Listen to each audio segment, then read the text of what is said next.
What's up guys, Sal here. So recently there was a report from Ming-Chi Kuo that Apple wants to lessen its reliance on Samsung for the iPhone components. Samsung is the leading supplier of OLED displays for Apple, but considering Samsung is their biggest competitor and relying on Samsung for components would be viewed as conceding a level of control to its rival, which Apple is unwilling to do, so Apple has decided to make BOE their biggest display supplier for the iPhone 15 and the future iPhones. Ming-Chi said that by 2024, BOE will officially become the leading supplier of OLEDs for iPhones, surpassing Samsung and LG. But it looks like that may not happen. Yeah, listen.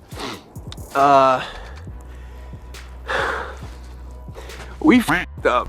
South Korean media, The Elect, is reporting that Apple has asked Samsung to manufacture the OLED panels for the iPhone 15 a month early in May instead of June because BOE is having problem with light leakage around the area of the OLED display where the pill and hole cutouts are used to make room for the true depth camera and Face ID. So Apple has decided to cancel the order altogether, and BOE has now missed its chance to become one of the initial suppliers. This doesn't mean Apple won't work with BOE again in the future, but until BOE figure this out, they are not getting any iPhone 15 display orders, which is great news for Samsung and even LG because those orders will now be given to these two companies instead. This isn't the first time it's happened though. Last year we saw a similar thing when BOE tried to pull a fast one on Apple by making unauthorized changes to the display to reduce costs, which Apple found out later, and they dropped BOE from making nearly 40 million OLEDs for iPhones. Moving on, the iPhone 14 doesn't come with a physical SIM slot in the US, while the rest of the world did get a SIM slot.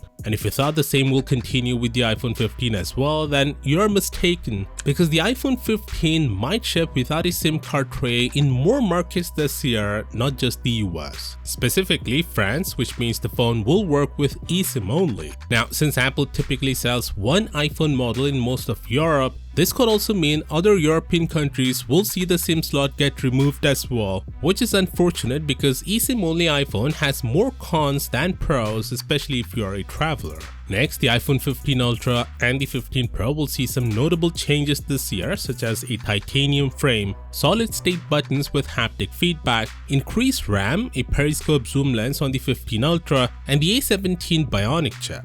And it looks like because of these upgrades, Apple is finally increasing the prices ever since the iPhone X in 2017 in the US. Apple has managed to keep starting prices unchanged for 6 straight generations of the Pro models, but analyst Jeff Pu says that will change with the 15 Ultra and Pro as they will be expensive in the US. It didn't mention the exact price though, but it's safe to say they will be $100 more expensive. Apple did increase the price of the iPhone 14 in other countries, however the US was lucky and got spared from the price hike, but it looks like that will change with the iPhone 15 Ultra. Of course, do consider subscribing for more iPhone 15 updates, and I'll see you tomorrow. Peace out.